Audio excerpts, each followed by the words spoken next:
میں جاننا چاہتا ہوں آپ کے کیا نقطہ نظر ہے اس حوالے سے جو باتیں کی جا رہی ہیں کہ ایک قوم کے جو مذہبی پیشوا ہیں ان کے قتل کے حوالے سے۔ سلامتی ہے ان آنکھوں پہ جو ہدایت پہ نظریں جمائے بیٹھی ہیں، ان کانوں پہ جو ذکر خیر کے منتظر رہتے ہیں، اور ان قدموں پہ جو ہدایت کی راہ پہ گامزن ہیں۔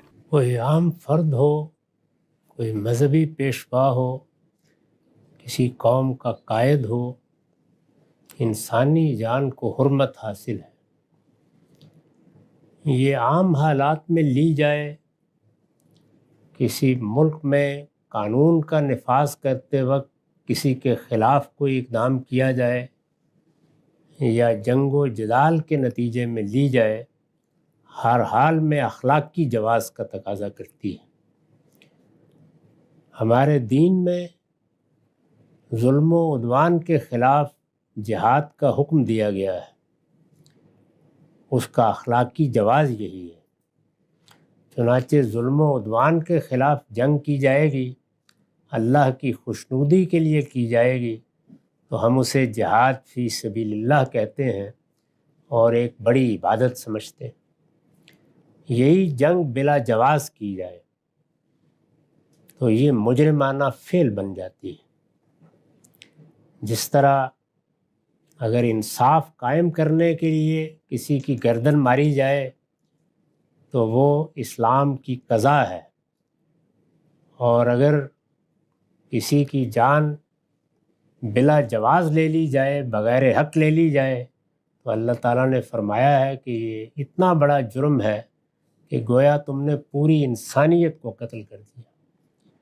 ایران کے خلاف جو اقدام کیا گیا ہے، اس کو جس پہلو سے بھی دیکھیے، وہ اسرائیل نے کیا یا وہ امریکہ نے کیا ہے، بالکل بلا جواز ہے۔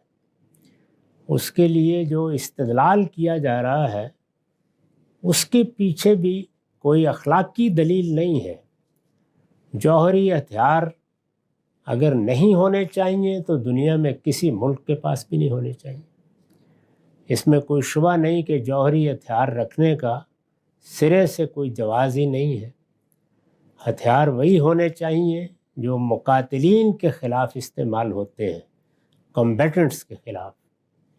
غیر مقاتلین کے خلاف استعمال ہونے والے ہتھیار قتل عام کے ہتھیار ہیں، اس وجہ سے بالکل ناجائز ہے۔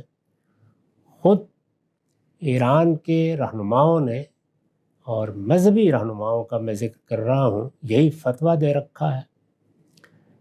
چنانچہ اس طرح کے ہتھیار اگر نہیں ہونے چاہیے تو میں نے عرض کیا کہ پوری دنیا میں نہیں ہونے چاہیے، نہ امریکہ کے پاس ہونے چاہیے، نہ روس کے پاس ہونے چاہیے، نہ برطانیہ کے پاس ہونے چاہیے۔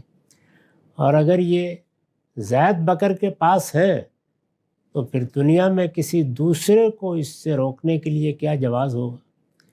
اس لیے میں نے عرض کیا کہ یہ حملہ، اس حملے کی دھمکیاں، اس کے لیے اب تک جو کچھ کہا گیا اور جو کچھ کیا گیا ہے وہ سراسر بلا جواز ہے۔